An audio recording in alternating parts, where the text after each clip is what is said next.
बुद्ध, बोधिसत्व रविदास, बोधिसत्व कबीर, बोधिसत्व गाडगे, पेरियार रामास्वामी नायकर, नारायण गुरु, छत्रपति साहू जी महाराज, राष्ट्रपिता ज्योतिबा फूले, माता सावित्रीबाई फूले, माता रमाबाई अंबेडकर, बिरसा मुंडा और बहुजन समाज में जन्मे सभी संत महापुरुषों के प्रति आदर और आभार प्रकट करते हुए और बाबा साहब भीमराव अंबेडकर जो हम सब के अधिकार के जनक हैं और भारत के समस्त बहुजन नायकों से हम सबको परिचित करा देने वाले बहुजन नायक मानवर कांशीराम साहब के चरणों में श्रद्धा का सुमन अर्पित करते हुए आज इस कानपुर में डॉक्टर अंबेडकर विकास समिति कानपुर के तत्वाधान में अंबेडकर जयंती जो आयोजित की गई है, इस अवसर पर हमारे विद्वान मुख्य वक्ता प्रोफेसर लक्ष्मण यादव जी, हमारे परम पूज्य भंते जी, हमारे आदरणीय सुनीता बौद्ध जी और समिति के आयोजक आदरणीय ओपी सिंह एवं उनके साथी लोग, अखिल भारतीय अनुसूचित जाति जनजाति कर्मचारी कल्याण एसोसिएशन के आदरणीय जिला अध्यक्ष धर्मेंद्र कुमार जी, आदरणीय मंडल महासचिव हरिनाथ जी, आदरणीय मंडल जिला महासचिव आदरणीय नीलेश कुमार जी, आदरणीय सुशील गौतम जी जो जिला उपाध्यक्ष हैं, ये सब साथियों को अभिवादन करते हुए कमेटी को साधुवाद ज्ञापित करते हुए इस अवसर पर आप सबसे मैं बात करने जा रहा हूं। एक चीज याद रखना, अभी जो आदरणीय प्रोफेसर साहब कह रहे थे और यहाँ पर जो आयोजन हुआ है, इसका एक नाम मैंने जब व्हाट्सएप पर देखा, विशाल भोजन दान का व्यवस्था है, तो हमने सोचा कि आयोजक मंडल से मैं इस बात को जरूर कहूँगा कि ये केवल भोजन दान, विशाल भोजन दान का ही मामला नहीं है, यह मामला है विशाल ज्ञान दान व भोजन दान, दोनों बात रहेगी। और आज मैंने देखा कि हाँ, ज्ञान का भी दान हो रहा है, भोजन का भी दान हो रहा है, और ये जो पेट और दिमाग का जो सामंजस्य है बहुत बेखूबी से यहाँ पर निभाया जा रहा है। इसलिए ज्ञान की गंगा को बहाए रखिए, बनाए रखिए और वैचारिक चिंतन को आगे बढ़ाइए। और इस बात को मैं कहना चाहता हूँ कि हम लोग एक नारा देते हैं कि बाबा तेरा मिशन अधूरा, हम सब मिलके करेंगे पूरा। अब वो बाबा साहब अंबेडकर का मिशन अधूरा क्या है, इस बात को समझने के लिए आपको दो तीन बातों ध्यान में रखना पड़ेगा। बाबा साहब अंबेडकर चाहते थे कि यह देश हुक्मरान बने बहुजनों का, दूसरा वो चाहते थे कि ये हमारा समाज बौद्धमय बने, और तीसरा चीज वो चाहते थे कि ये हमारे समाज में वैचारिकी क्रांति चलती रहे, इसलिए एक इमारत बनाई जाए जहां पर वैचारिकी विचार विमर्श जारी रहे। और यहाँ पर मैं एक बात आपसे शेयर करना चाहूँगा कि जब बाबा साहब अंबेडकर ने इस बात को पकड़ा कि बाबा साहब अंबेडकर ने कहा है कि इस देश का हुक्मरान बनने की बात आए तो उन्होंने कहा हुक्मरान बनाना ही चाहिए। तो जब हम लोग जितने भी जुल्म ज्यादती होती है हम लोगों के बीच में, हमारी बहन बेटी के साथ हमारे जितने अधिकार छीने जाते हैं, तो हम लोग तिलमिला जाते हैं, परेशान हो जाते हैं, दुखी हो जाते हैं। ऐसे ही एक घटना घटी, बहुजन नायक मानवर कांशीराम साहब के सामने लोग गए, उन्होंने कहा मानवर साहब जुल्म जाति बढ़ गया है, हमारी बहन बेटी असुरक्षित हैं। तब मानवर साहब ने एक बात बोला, तो बहुजन नायक मानवर कांशीराम साहब ने कहा कि हुक्मरान बनो, शासक बनो। तो लोगों ने पूछा कि हम हुक्मरान कैसे बने, हम शासक कैसे बने? तो मानवर साहब ने एक बात कहा कि जो कौम मुफ्त में खाने की आदती हो गई है, वह कौम कभी क्रांति नहीं कर सकती, और जो कौम क्रांति नहीं कर सकती वह कौम कभी हुक्मरान नहीं बन सकती, और जो कौम हुक्मरान नहीं बन सकती वो अपने अधिकारों और अपने बहन बेटी की सुरक्षा नहीं कर सकती। इसलिए मेरे साथियों, आप बाबा साहब अम्बेडकर के वोट के अधिकार से, उन्होंने वोट का अधिकार दिया, कहा कि इस देश का हुक्मरान बनो, और मैं आपसे अपील करता हूं इस देश का हुक्मरान बनो। और कौन सा हुक्मरान? जो बुद्ध फूले साहब अम्बेडकर की विचारधारा को लेकर चलता हो, ऐसे हुक्मरान बनने का प्रयास करो। हुक्मरान ऐसे थोड़ी बनना है। हुक्मरान बन करके बुद्ध फूले साहब अम्बेडकर की विचारधारा को नहीं चलाते हो तो अच्छा है कि हुक्मरान न बनो।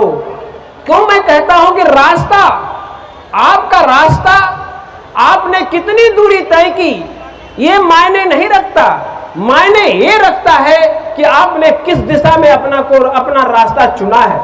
रास्ता बहुत महत्वपूर्ण जीवन में होना चाहिए।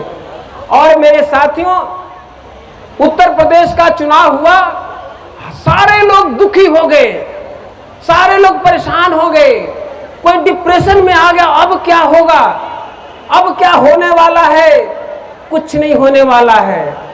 तुम जगे हो, इस बात का एहसास कैसे कराना है? बाबा साहब अम्बेडकर कहते हैं 25 अप्रैल 1954 का भाषण बाबा साहब अम्बेडकर का आप सुन लेना। 25 अप्रैल 1954 का। और ये संपूर्ण वाङ्मय की जो किताबें आई है बाबा साहब अम्बेडकर का, उसमें 40वां खंड पर लिखा है।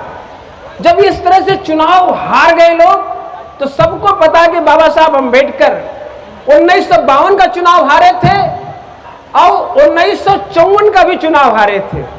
जब हार गए, जब चुनाव का जो माहौल है, हारने के बाद कैसे आदमी सोचता है, इसकी शक्ति, इसकी सोच और आपके अंदर मनोबल कैसे ऊंचा होता है, इसको जानने के लिए बहुजन महापुरुषों को पढ़ना पड़ेगा। तो बाबा साहब अम्बेडकर कहते हैं कि जो हम चुनाव लड़ रहे हैं वो हारने जीतने से ऊपर है, वो हार और जीत से ऊपर है। अरे मैं चुनाव इसलिए लड़ता हूं कि अपने लोगों को, उनको बता सकें, कि जन जागरण पैदा कर सकें और उनको अधिकारों के प्रति जागृत करने के लिए मैं चुनाव लड़ता हूं। और जब चुनाव हार गए थे तो लोगों ने कहा कि बाबा साहब अम्बेडकर आप तो चुनाव हार चुके, अब हम लोगों का क्या होगा? इस पर बाबा साहब अम्बेडकर एक बात कहा कि चुनाव, इस पराजय को इस तरह से समझना। और आप सबको मैं कह रहा हूं कि पराजय जो बार बार आप लोग, हमसे बहुत सारे साथी लोग सवाल करता है अब क्या होगा, तो हम बाबा साहब अम्बेडकर की यही बात सुनाते हैं कि 25 अप्रैल 1954 को बाबा साहब ने कहा कि चुनाव को इस तरह से ले लो। तो बाबा साहब अम्बेडकर ने अपने लोगों को समझाते हुए कहा, चुनाव से, इस भारी पराजय से पेड़ सूख गए हैं, लेकिन इसका कतई अर्थ यह नहीं कि हमारे जड़ें हिल गई हैं। अरे हमारी जड़ें तो आज भी मजबूत है। हम फूले साहब अम्बेडकर के कारवां को चलाने वाले हम लोग जिंदा हैं, इसलिए बाबा साहब अम्बेडकर का मिशन जिंदा है और उसे हम लोग अवश्य पूरा करेंगे। और याद रखना, जो व्यक्ति अम्बेडकर मिशन को ये सोचता है कि मिट गया है, और जो लोग सोचते हैं कि हमारी सरकार नहीं आएगी, वो लोग बड़ी भूल करते हैं। क्योंकि वैचारिक जो क्रांति होती है, अभी जो आरएसएस की बात आप जब करते हैं, यही माननीय प्रधानमंत्री महोदय ने एक भाषण दे रहे थे। उन्होंने कहा कि जब मैं राजनीति में नहीं था, तो जब मैं गुजरात में निकला तो वहां पर मिठाइयां बंट रही थी।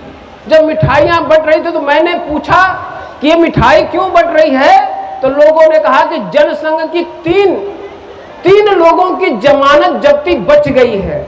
तब मोदी जी ने कहा कि मैंने वो संघर्ष किया है कि जमानत जब्ती होने पर, बचने पर मिठाई बांटी जाती रही। अरे आप लोग क्यों इतने निराश हो जाते हैं? अरे आपकी जड़ें तो बुद्ध तक जाती है, आपके जड़ें तो आपके जब छत्रपति साहू तक जाती हैं, आपकी जड़ें तो ज्योतिबा फूले तक जाती है, आपकी जड़ें तो बाबा साहब अम्बेडकर तक जाती है, आपकी जड़ें तो मानवर कांची राम तक जाती है, तो भला आप लड़ाई कैसे हार सकते हो? क्योंकि आप जीतने के लिए पैदा हुए हैं, एक दिन हुक्मरान पुनः बनेंगे। इस बात को दिमाग में बैठा के रखने का है। और याद रखना, हम लोग ये कहते हैं कि हमारा समाज सोया है, ये जगेगा कैसे? जगने का प्रोसेस मैं पहले बार बार बोलता हूं। जगने का प्रोसेस ये है कि 3 तरीका है, देख करके, सुन करके और पढ़ करके। और आज जो मैं देख रहा हूं कि जो देखना और सुनना और पढ़ने का प्रोसेस आपको बनाने पड़ेगा। तो आज हम लोग बुद्ध के बारे में बात करते हैं, बुद्ध की तस्वीर लगी हुई है। अब ये प्रश्न आता है कि ये देखकर सुन करके पढ़ के कैसे सीख सकते हैं? तो मेरी माताएं, बहनें, भाई बंधुओं से मैं अनुरोध करता हूं, समाज का दोष नहीं है। समाज का दोष बाबा साहब अम्बेडकर कहते हैं कि इस समाज में बाबा साहब अम्बेडकर 18 मार्च 56 का भाषण आप लोगों को बराबर सोचना पड़ेगा। वो कहते हैं कि जब मैंने राजनीति में प्रवेश किया तो हमारा 3 उद्देश्य था कि ये पढ़े, हमारे जो बच्चे लोग हैं जिन्हें अस्पृश्य, दलित, अछूत, हरिजन आदि कहा जाता है, इनको पढ़ने का मौका मिले। पढ़ने का मौका मिल गया, इसके बाद उनको मौका मिल गया नौकरी करने का। तब बाबा साहब अम्बेडकर ने कहा कि आज मैं 18 मार्च 56 को भाषण दे रहे हैं। 18 मार्च 56 के बाद, चूंकि कहते हैं कि 1919 मैंने 2-3 संकल्प लेकर आया था, आज 56 बोलते हैं कि अब मैं महसूस कर रहा हूं कि हमारे बच्चे पढ़ रहे हैं। अब कुछ लोग नौकरी में आ गए हैं, लेकिन जो लोग नौकरी में आ गए हैं, जो लोग पढ़ लिए हैं, वो कह रहे हैं बाबा साहब अम्बेडकर कि मैंने तो सोचा था कि ये पढ़ लिख करके जो नौजवान साथी आ गए हैं, मेरे साथ कंधा से कंधा मिला करके जो मानसिक रूप से गुलाम हैं, जिस पर बहुत बड़ी चर्चा आदरणीय प्रोफेसर लक्ष्मण यादव जी की जो मानसिक गुलामी है, उसको दूर करने का प्रयास करेंगे। लेकिन बाबा साहब अम्बेडकर कहते हैं ये क्लर्कों की फौज खड़ी हो गई है जो अपना ही पेट भरने में लग गई है। इसलिए मेरे साथियों, इस पर बाबा साहब अम्बेडकर ने से पहले आपके गार्डगे ने ही बात बोला कि बच्चे तो कुत्ता बिल्ली भी पैदा करते हैं, पेट तो सुअर और गधे भी भर लेते हैं। अगर इंसान और जानवर दोनों एक ही काम करेंगे तो हम लोगों में क्या फर्क है? और इसी बात पर बाबा साहब अम्बेडकर को काठमांडू जाना था, तो 20 नवंबर 1956 को बाबा साहब अम्बेडकर काठमांडू में जब भाषण दे रहे थे, तो उनका विषय था कार्ल मार्क्स और बुद्धा। और हम लोग क्या कहते हैं कि जिंदगी में क्या है? रोटी मिल जाए, कपड़ा मिल जाए, मकान मिल जाए तो जिंदगी सुखमय कटेगी। बाबा साहब अम्बेडकर कहते हैं कि ये अच्छी बात है कि व्यक्ति को रोटी भी चाहिए, व्यक्ति को कपड़ा भी चाहिए, व्यक्ति को मकान भी चाहिए। लेकिन बाबा साहब अम्बेडकर कहते हैं इससे भी ऊपर एक और चीज चाहिए, सम्मान। उससे भी ऊपर चीज है कि सम्मान चाहिए। अब इस बात को समझ लीजिएगा। अब बाबा साहब अम्बेडकर कहते हैं इसको इस तरह से कि समझिए कि एक व्यक्ति के पास, बाबा साहब एग्जाम्पल करते हैं कि एक व्यक्ति के पास केवल पेट ही नहीं होता, व्यक्ति के पास नाक भी होता है। और जब कोई व्यक्ति आपसे पूछे, कभी ऐसा घटना घटे और कोई व्यक्ति आपसे कहे साहब पेट का सवाल है, तो आप समझ जाते हैं कि ये भूखा है। लेकिन वही व्यक्ति आपसे कहते हैं कि साहब नाक का सवाल है, आप एकदम चौकन्ना हो गए, कहते हैं कि क्या तुम्हें हो गया, कौन सा ऐसा सम्मान का मामला आ गया? मतलब आप समझ जाते हैं कोई इज्जत वाला मामला है। तब बाबा साहब अम्बेडकर कहते हैं, कार्ल मार्क्स और बुद्धा पर बोलते हुए, कार्ल मार्क्स को पेट तक रुक गया, लेकिन बुद्ध जो है कि नाक तक पहुंचे। तब बाबा साहब अम्बेडकर ने कहा, तुम्हारा पेट भरे या ना भरे, तुम खाली पेट रहना, भूखे मर जाना, लेकिन अपने नाक और सम्मान की रक्षा करते रहना। ये बाबा साहब अम्बेडकर का आंदोलन है। आज हम लोगों को ज्ञान का दान, मानसिक क्रांति, वैचारिक क्रांति को ज्वाला देने का काम आ गया है। आज ये बात हो रही है कि हमारी बहन बेटी भाई बंधु अपने को हिंदू क्यों कहते हैं? तब बाबा साहब अम्बेडकर आपको नीच कौन कहता है? सामाजिक विषमता कैसे है? सामाजिक विषमता दूर कैसे होगी? हम लोग बड़े परेशान हैं। तब बाबा साहब अम्बेडकर और गांधी के बीच में संवाद होता है। बाबा साहब भीमराव अम्बेडकर गांधी जी से कहते हैं और गांधी जी बाबा साहब अम्बेडकर से पूछते हैं कि अम्बेडकर आप परेशान क्यों हैं? हम भी तो अस्पृश्यता उन्मूलन का कार्यक्रम चला रहे हैं, अछूतो उद्धार का आंदोलन चला रहे हैं। तब बाबा साहब अम्बेडकर ने क्वेश्चन किया कि गांधी जी आप अछूतो उद्धार का आंदोलन चला रहे हैं, जातिवाद विनाश का भी आंदोलन चला रहे हैं, तो मेरा प्रश्न है आप चाहते हैं कि देश से वर्ण व्यवस्था खत्म हो? अब चुप रहते हैं। तो बाबा साहब अम्बेडकर नीचे से शुरू करते हैं, तो पूछते हैं गांधी जी आप चाहते हैं कि इस देश में छुआछूत समाप्त हो जाए? तब गांधी जी कहते हैं बिल्कुल मैं चाहता हूं। तब बाबा साहब अम्बेडकर दूसरा सवाल करते हैं कि क्या चाहते हैं कि जाति व्यवस्था खत्म हो जाए? तो गांधी जी कहते हैं मैं बिल्कुल चाहता हूं। अब तीसरा सवाल जो सबसे कठिन था, तब बाबा साहब अम्बेडकर कहते हैं कि क्या आप चाहते हैं कि वर्ण व्यवस्था खत्म हो? गांधी जी यहां चुप हो जाते हैं। तब बाबा साहब अम्बेडकर कहते हैं कि जब तक वर्ण व्यवस्था रहेगी तो जाति व्यवस्था रहेगी, और जाति व्यवस्था रहेगी तो छुआछूत भी रहेगा। इसलिए बाबा साहब अम्बेडकर ने कहा यदि आप चाहते हैं कि देश से छुआछूत खत्म हो तो आप उसकी नानी को खत्म करना पड़ेगा, क्योंकि वर्ण व्यवस्था से जाति पैदा हो रही है, जाति से छुआछूत पैदा हो रही है, तो वर्ण व्यवस्था उसकी नानी हुई, पहले नानी को समाप्त कर दो तो ये अपने छुआछूत अपने आप ही समाप्त हो जाएगा। लेकिन वो वर्ण व्यवस्था खत्म नहीं होने वाली है। तब बाबा साहब अम्बेडकर ने कहा कि जो लोग अपने को हिंदू मानते हैं, जो लोग अपने को हिंदू मानते हैं वो स्वयं को अपने को नीच स्वीकार कर लेते हैं, क्योंकि बाबा साहब अम्बेडकर कहते हैं हिंदू होने का अर्थ ये होता है कि उनका 3 पैरामीटर है, वर्ण व्यवस्था रहेगी, जाति व्यवस्था रहेगी, तो छुआछूत ऑटोमेटिक रहेगी। तब बाबा साहब अम्बेडकर ने कहा कि हिंदू धर्म में रहते हुए यदि कल्पना करते हो कि जाति व्यवस्था खत्म हो जाएगी, ऐसा संभव नहीं है। इसलिए 85% के लोगों को उस जाति व्यवस्था से मुक्ति पाने के लिए बौद्ध धर्म का मार्ग जो 14 अक्टूबर 1956 को बाबा साहब अम्बेडकर ने दिया उसको अपनाएंगे, तभी आप इस देश में समता मूलक समाज की स्थापना करेंगे जो समता सुनता न्याय बंधुत्व पर आधारित होगा।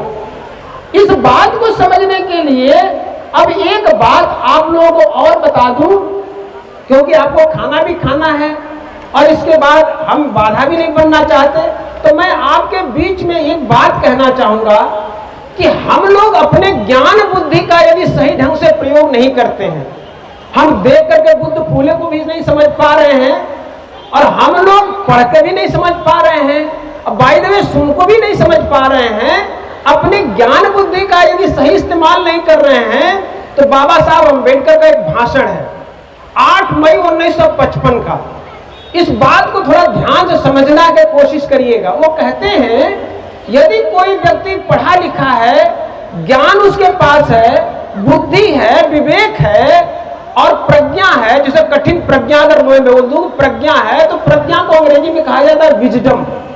तो कहते हैं कोई व्यक्ति अपने ज्ञान और प्रज्ञा का सही इस्तेमाल नहीं करता है तो वो मूर्ख है। ये बाबा साहब अम्बेडकर कहते हैं, मैं नहीं कह रहा हूं, वो कहते हैं वो मूर्ख है। और वो मूर्ख कैसे अपना व्यवहार करता है, तब एक उदाहरण देते हैं बाबा साहब अम्बेडकर। 8 मई 1955 को स्पीच कर रहे हैं, कहते हैं कि एक पादरी था एक गांव में, एक पादरी था, तो उसको ये बताया गया था कि जब संकट आ जाएगा, जब गांव में संकट आ जाए या समाज में संकट आ जाए, तो सभी लोगों को इकट्ठा करके घुटने टेक करके प्रार्थना करना चाहिए। कुछ दुर्भाग्य रहा, कुछ दुर्योग रहा, उस गांव में आग लग गई और पादरी को तो वही करना था जो उसे परंपरा में सिखाया गया था। अब सबको इकट्ठा किया, इकट्ठा करने के बाद कहा घुटने टेको और प्रार्थना करो। तो बाबा साहब अम्बेडकर कहते हैं उसने पादरी ने सबको बुलाया और सब घुटना टेक कर प्रार्थना करने लगे, तो जाहिर है कि झोपड़ियां सब जल गई। जब झोपड़ियां जल गई तब बाबा साहब अम्बेडकर कहते हैं ये मूर्खता है। ये मूर्खता है। यदि वो अपनी प्रज्ञा का इस्तेमाल किया होता, अपने ज्ञान का इस्तेमाल किया होता, तो बाल्टी मंगाता, पानी लाता, पूरे गांव को ललकारता कि चलो पानी लाओ, और पानी से आग को बुझा देता। लेकिन वो अपने प्रज्ञा का इस्तेमाल नहीं किया, ज्ञान का इस्तेमाल नहीं किया, इसलिए हमारा समाज मूर्ख हो गया। इसलिए मैं आपसे कहता हूं, अपने ज्ञान का प्रयोग करिए, अपने प्रज्ञा का इस्तेमाल करिए, फूले साहु अम्बेडकर के संदेश को समझिए। जिस तरह से वे लोग हमारे लोगों करवा चौथ की तेरे पति की उम्र लंबी होगी, जुट पुत्र का रखोगे तुम्हारा बच्चे का लंबी उम्र होगी, जैसे हमारे लोगों को कूप मंडूप बना दिया, वैसे समझा समझा करके। अभी प्रोफेसर साहब कह रहे थे, उन्होंने नई नई देवी पैदा कर देते हैं, संतोषी माँ को भी पैदा कर दिए। जब वो सुना करके दिखा करके कुरीतियां पैदा कर सकते हैं, तो मैं आपसे विनती करता हूं कि आप सुना करके, समझा करके, पढ़ा करके, बोल करके, बुद्ध फूले साहु अम्बेडकर के संदेश दे करके अपने महिला बच्चों को जागरूक कर दिए। यही जयंती का एक मकसद होता है, यही जयंती का एक उद्देश्य होता है। मेरे साथियों, अब आप ये कहेंगे विचारधारा अस्थायी कैसे रहेगी? ये आप सोचते हो ये अस्थायी कैसे रहेगी? अगर ये जयंती ना होती, ये पंडाल ना होता, तो आप कैसे चर्चा करते? इस पर बाबा साहब अम्बेडकर का तीसरा जो संदेश रहा कि वैचारिकी मरनी नहीं चाहिए, तो बाबा साहब अम्बेडकर ने 18 जून 1939 को एक स्पीच दिया। और इस स्पीच को सभी को मैं बताऊं कि मुझे 2 साल पहले से जानकारी हुई है। इससे पहले मैं भी नहीं जानता था कि बाबा साहब अम्बेडकर ने इस पर कितना बोले हैं। अब मैं इस पर 2 मिनट बोलने जा रहा हूं, इसके बाद 2-3 मिनट बाद अपनी बात खत्म करूंगा। तो 18 जून, अब मुझे 2 साल पता चला इसको पढ़ते हुए। और ये आपको रेफरेंस किताब बता दूं, संपूर्ण वांग्मय 39 और 40। बाबा साहब अम्बेडकर 18 जून 1939 को कहते हैं, अपने सामाजिक कार्य करने के लिए, अपने सामाजिक काम काज करने के लिए एक वैचारिकी सेंटर का निर्माण करो, इमारत बनाओ बंबई में। बाबा साहब अम्बेडकर ने कहा वो इसलिए इमारत बनाओ कि हमारे वैचारिकी चलती रहे, बुद्ध फूले साहु की विचारधारा जिंदा रहे। तो उन्होंने कहा कि बनेगा कैसे? अब ध्यान से सुनिएगा। वो कहते हैं, उनका चैप्टर का नाम है इमारत के लिए अपनी तनख्वाह दें 1 महीने का। तो बाबा साहब अम्बेडकर कहते हैं कि जिसकी तनख्वाह 30 रुपये होगी 1939 में, उसको 2 रुपये चंदा देना है, और जिसकी तनख्वाह 50 रुपये होगी उसे 5 रुपये चंदा देना है, और जिसकी तनख्वाह 50 रुपये से ज्यादा होगी उसे 1 महीने का अपना पूरा वेतन देना है। अध्यापक अध्यापिकाएं क्लर्क को तो 1 महीना का वेतन देना ही देना है। अब आप ये कहेंगे अध्यापक अध्यापिकाएं क्लर्क क्यों बोले? 1939 में यही रहे ही होंगे, उसमें प्रोफेसर नहीं रहे होंगे, उसमें IAS IPS नहीं रहे होंगे, कलेक्टर नहीं रहोगे, डॉक्टर नहीं रहोगे, इसलिए बाबा साहब अम्बेडकर ने अध्यापक अध्यापिकाएं क्लर्क ही बोला। अब बाबा साहब अम्बेडकर ने आगे क्या बोला? अभी तो एक जगह में मैंने बोला, दूसरी जगह बाबा साहब अम्बेडकर 10 अक्टूबर 1940 को क्या कहते हैं? अपने पैसे से ही इमारत खड़ा करो और केंद्रीय जो हाल बनाओ अपने पैसे से। और आपके 14 मई 1945 को बाबा साहब अम्बेडकर कहते हैं कि इतनी सुंदर इमारत बनाना कि ऐसी इमारत मुंबई शहर में किसी दूसरे का न हो, मारवाड़ी का, गुजराती, पंजाबी का न हो। ये बाबा साहब अम्बेडकर ने कहा।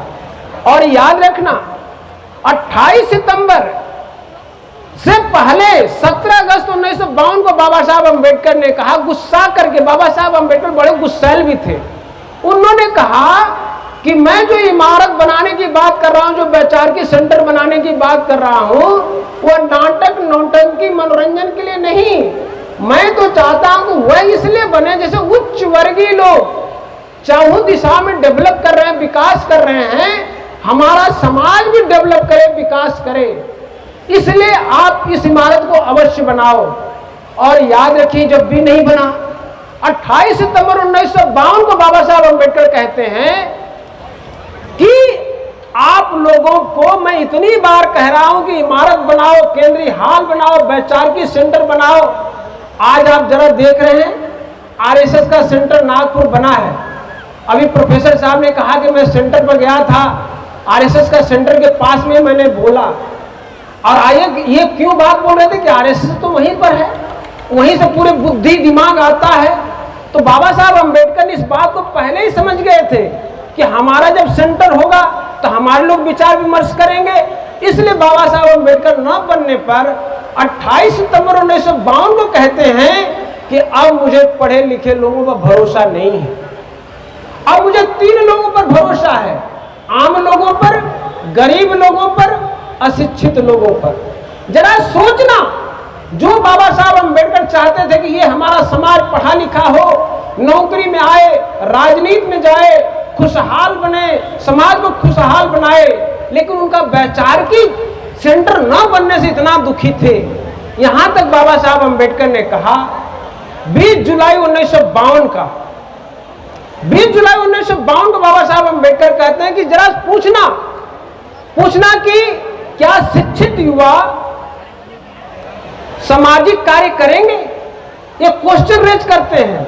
अब ये क्वेश्चन कहां रेज करते हैं? सिद्धार्थ बोर्डिंग कॉलेज का हॉस्टल का कुछ इनॉग्रेशन था, तो बाबा साहब अम्बेडकर जाते हैं और दलित महार संघ वालों ने बुलाया था।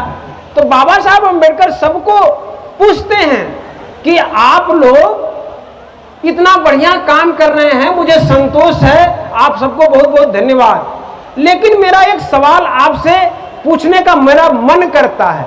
तो बाबा साहब अम्बेडकर सवाल कैसे पूछते हैं कि आप लोग जिन बच्चों को पढ़ा लिखा रहे हैं उनसे कभी पूछा है कि वो सामाजिक कार्य करेंगे? ये सवाल करते हैं कि ये सामाजिक कार्य करेंगे, तो कोई बांड भरवा रहे हैं सामाजिक कार्य करने के लिए, तो लोग ना में उत्तर देते हैं। तब बाबा साहब अम्बेडकर कहते हैं कि मैंने भी सिद्धार्थ कॉलेज बनाया था और इस उम्मीद के साथ बनाया था कि इसमें बच्चे पढ़ेंगे और पढ़ लिख करके सामाजिक कार्य करेंगे। ये 20 जुलाई 1952 का भाषण है। तब बाबा साहब अम्बेडकर कहते मुझे बड़ा कटु अनुभव है कि मैं तो सोचा कि सामाजिक कार्य करेंगे, लेकिन बच्चों का ऐसा व्यवहार बदल जा रहा है कि बस बड़ी नौकरी मिल गई, हो गया अपना काम, बस कौन समाज है, समाज से उन्हें कोई लेना देना नहीं है। तब बाबा साहब अम्बेडकर कहते हैं क्या आप लोग नहीं लगता कि जिन बच्चों को आप पढ़ा लिखा रहे हैं, यदि वो सामाजिक कार्य नहीं कर रहे हैं, वो फूले बुद्ध के आंदोलन को नहीं चला रहे हैं, तो आप लोगों को नहीं लगता कि यह एहसान फरामोश है? आज हम लोग इस बात पर विचार करना चाहिए कि बाबा साहब अम्बेडकर के अधूरे सपने को पूरा करना है।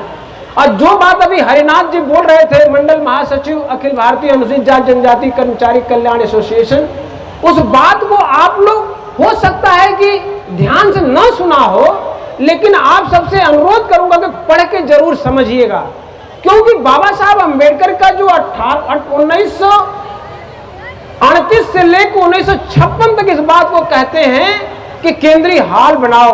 और संयोग से जब मैंने सारी किताबों को पढ़ लिया तो सारनाथ बुद्धा की प्रथम उपदेश स्थली और बाबा साहब अम्बेडकर की अंतिम भाषण स्थली, अगर आपसे कोई पूछे कि बाबा साहब अम्बेडकर ने अपना अंतिम भाषण कब दिया था, तो 24 नवंबर से लेकर 28 नवंबर 1956 में बाबा साहब अम्बेडकर ने सारनाथ वाराणसी में भाषण दिया। अब वहीं पर जैसे आरएसएस का सेंटर नागपुर में बना है, हम लोगों ने भी संकल्प ले ही लिया है कि इस सपने को अवश्य पूरा किया जाएगा। इसलिए मैं बहुत सारी बातें चर्चा बाद में करूंगा, ये चर्चा इसलिए उठा दिया हूं कि ये चर्चा आपके दिमाग में अभी डाला ही नहीं गया कि बाबा साहब अम्बेडकर ने 1938 से लेकर के 1956 तक वैचारिकी सेंटर की बात कर रहे हैं, क्योंकि वो चाहते हैं कि हमारे भारतवर्ष का कम से कम ऐसा सेंटर हो जहां से वैचारिकी का प्रशिक्षण हो, वैचारिकी पर विचार विमर्श हो, एकता हो। आज प्रोफेसर लक्ष्मण यादव जी बोल रहे थे कि ये फूले साहू अम्बेडकर, बिरसा मुंडा, जगदेव बाबू, जितने लोगों उनकी क्रांति को कैसे लाया जाएगा, कैसे समाज में समझाया जाएगा, उसके लिए आपका सेंटर होना चाहिए। ये बाबा साहब भीमराव अंबेडकर ने 1938 से लेकर 1956 तक बात रखा। उसी को नकल करते हुए उनके सपने को पूरा करने के लिए सारनाथ वाराणसी में 14,000 स्क्वायर फीट जमीन रिंग रोड पर, बहुत प्राइम लोकेशन, बहुत महंगी जमीन में 10,000 स्क्वायर फीट 1,50,00,000 में रजिस्ट्री हो गई है बहुजन बोरी समाज संघर्ष समिति के नाम से। ये नहीं कि आंदोलन आपके लिए भी छोड़ा नहीं गया है। 4,000 स्क्वायर फीट बाकी है, उसके लिए भी 10 लाख एडवांस दे दिया जा चुका है। और 10 मई को बुद्ध पूर्णिमा से पहले 2,000 उसमें का रजिस्ट्री कराने का संकल्प ले लिया गया है। इसलिए मैं बात कह रहा हूं कि इस बात को आप पढ़िएगा स्वतः, और ये पढ़ना है आपको संपूर्ण वाङ्मय 39 और 40वां खंड। ये जो मैं रेफरेंस किताब दे रहा हूं, आप गूगल पर सर्च कर लीजिएगा, पीडीएफ फाइल डाउनलोड कर लीजिएगा। जब आप पढ़ेंगे तो वैचार की आपका जिंदा रहेगा। जैसे सबको पता कि आरएसएस सेंटर नागपुर में है, मैं भी चाहता हूं, कानपुर में आज मैं बोल रहा हूं, यही बात फर्रुखाबाद में बोल रहा हूं, यही बात मैं आगरा में बोल रहा हूं, यही राजस्थान में बोल रहा हूं, यही गुजरात में बोल रहा हूं। जिस तरह से आरएसएस का सेंटर नागपुर में है, उसी तरह बाबा साहब अंबेडकर का सपने का सेंटर सारनाथ वाराणसी में होगा, और इसको हम लोग बनाकर रहेंगे। इसके लिए हमारे कानपुर के साथियों ने, अभी नीलेश जी, आदरणीय धर्मेंद्र जी, आदरणीय हमारे हरिनाथ जी ने अपना कंट्रीब्यूशन दिया है। आज मैं कल वेबिनार मीटिंग में था, तो आदरणीय धर्मेंद्र जी जिला अध्यक्ष जो हैं अखिल भारतीय अनुसूचित जाति जनजाति कर्मचारी कल्याण एसोसिएशन, उन्होंने कहा कि कानपुर के जो कार्यक्रम है उसमें जब आप आएंगे तो मैं कानपुर के तरफ से 50,000 रुपए का आपको चेक या कैश हम लोग देंगे। तो मैं धर्मेंद्र जी को आमंत्रित करूंगा, कृपया मंच पर आ जाएं। जिन साथियों का आपके पास चेक है उनको बुलाएं और आगे की थोड़ी सी कार्रवाई करें। धर्मेंद्र जी, जिला अध्यक्ष कानपुर, जिला अध्यक्ष धर्मेंद्र सिंह, हाँ आगे चुके हैं। अब ये अनाउंस करें, उससे पहले मैं चाहता हूं कि कानपुर की धरती से कुछ साथियों को अखिल भारतीय अनुसूचित जाति जनजाति कर्मचारी कल्याण एसोसिएशन का हम पदाधिकारी भी नामित करना चाहते हैं।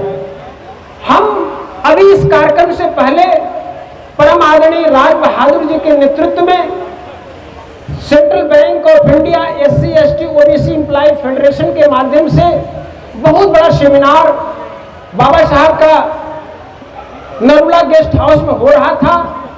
इस कार्यक्रम में मुझे शिरकत करना था।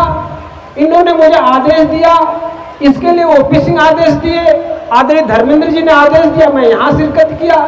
इनको मालूम है कि मैं आ रहा हूँ, इन्होंने आदेश दिया कि इस कार्यक्रम में आना है। बड़ी मुश्किल से अवसर मिलता है। जब मैं इस बात को इसलिए कह रहा हूँ, बड़ी मुश्किल से अवसर मिलता है। जब बहुजन नायक मानवर कांशीराम साहब को जब आपकी अदालत में बुलाया गया और रजत शर्मा ने सवाल किया कि कांशीराम, सुनने में आता है कि आप तो अवसरवादी हैं, तो कांसी आप जैसे रहते सामान्य लोग, हम लोग तो तिलमिला जाते। लेकिन कांशीराम साहब ने कहा कि मैं अवसरवादी हूं। उसने कहा कि कांशीराम आप तो अवसरवादी हैं, तो कांशीराम साहब ने कहा कि मैं अवसरवादी हूं। अरे हम लोगों को कभी अवसर मिलता ही नहीं था, अब बड़ी मुश्किल से जब अवसर मिला है तो मैं इसको अवसर को मैं चूकूंगा नहीं, क्योंकि मैं अवसरवादी हूं।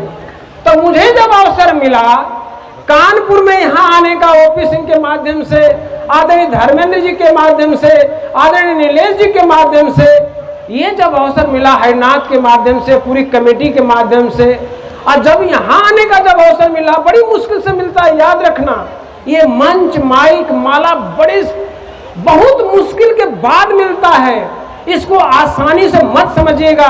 आज लक्ष्मण यादव जी को आप लोग जो सुन रहे हैं, जान हथेली पर लेकर चल रहा है बंदा, जिसको कहते हैं जान हथेली पर लेकर चलना, आज वही स्थिति बनी हुई है। तो बड़ी मुश्किल से अवसर मिलता है। जब आदमी राज बहादुर जी ने मुझे अवसर दिया, तब हमने कहा कि मैं तो जरूर आऊंगा, बल्कि दौड़े दौड़े आऊंगा। इन्होंने कहा कि डीजल पेट्रोल गाड़ी घोड़ा, हमें कहा कुछ जरूरत नहीं, अवसर मिल गया, ये मेरे लिए बहुत ही धन्यवाद का मामला है और मैं दौड़े दौड़े उस कार्यक्रम में शिरकत किया। अब मैं ऐसे शख्स राज बहादुर जी को आमंत्रित करूंगा, इन्हें प्रदेश उपाध्यक्ष अखिल भारतीय अनुसूचित जाति जनजाति कर्मचारी कल्याण नामित किया गया है। कृपया मंच पर आवें और इस कार्यभार को ग्रहण करें। साथ ही मंडल अध्यक्ष कानपुर भी नामित किया गया है, 2 पद इनके पास रहेंगे। इनके आपके उम्र के ऊपर मत जाइएगा प्लीज, क्योंकि ये बड़े शक्तिशाली बड़े जीवट के आदमी हैं। दूसरी चीज, कृपया यहाँ खड़े हो जाएंगे।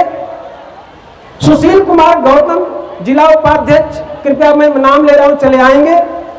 आदरणीय दिनेश संखवार जी जिला कोषाध्यक्ष, सुरेंद्र सिंह जिला उप महासचिव, राजेश गौतम जिला उपाध्यक्ष, आर.के. अरुण उपाध्यक्ष, पूजा कमल जी संयुक्त सचिव, सुधीर कुमार जिला उपाध्यक्ष, अरविंद कुमार गौतम जिला उप महासचिव, राजवीर सिंह गौतम जिला उप महासचिव, विमलेश कुमार संयुक्त सचिव, ये नामित किए गए हैं। सबका सम्मान है और थैंक यू। अब मैं एक लाइन से आप लोग खड़े, बस फोटो हो जाएगा, आप लोग खड़े हो जाएं प्लीज, ऐसे खड़े हो जाएं, ऐसे खड़े हो जाएं, ऐसे आगे खड़ा हो जाएं, आप लोग आगे खड़ा हो जाएं, ऐसे। हाँ, साथियों, ये बहुत महत्वपूर्ण सूचना है जो कि हमें शर्मिंदा करती है। एक सुमन लता बेटी है, उसका एक मोबाइल नंबर है 830-354-7406। ये यही अभी किसी ने उसके पॉकेट से निकाल लिया है। Very good. हम सब लोग अम्बेडकरवादी हैं, तथागत बुद्ध के मार्ग पे चलने वाले हैं। अगर ये मोबाइल किसी के पास में हो, कृपया वो मंच पे ला करके दे दे। किसी के ऊपर कोई दोष आरोप नहीं लगेगा चोरी या किसी प्रकार का। कोई जो कहीं गुम हो गया है, जिस किसी को मिला हो वो प्लीज लेकर के यहाँ स्टेज पे आ जाए। 830 सुमन लता मैडम का है। ये माला और है, माला ले लीजिए। 8 मई शाम 5 बजे बिहारीपुरवा मेहरवानपुरवा में पूजा कमल जीवनलाल बौद्ध के द्वारा बाबा साहब जयंती का कार्यक्रम आयोजित किया जा रहा है और आप सब लोग वहां भारी मात्रा में पहुंचे। बहुत बहुत साधुवाद। आदरणीय पूजा कमल जी, आदरणीय पूजा जी आ गई हैं, नहीं आई हैं? कहाँ है आदरणीय पूजा जी? पूजा कमल जी।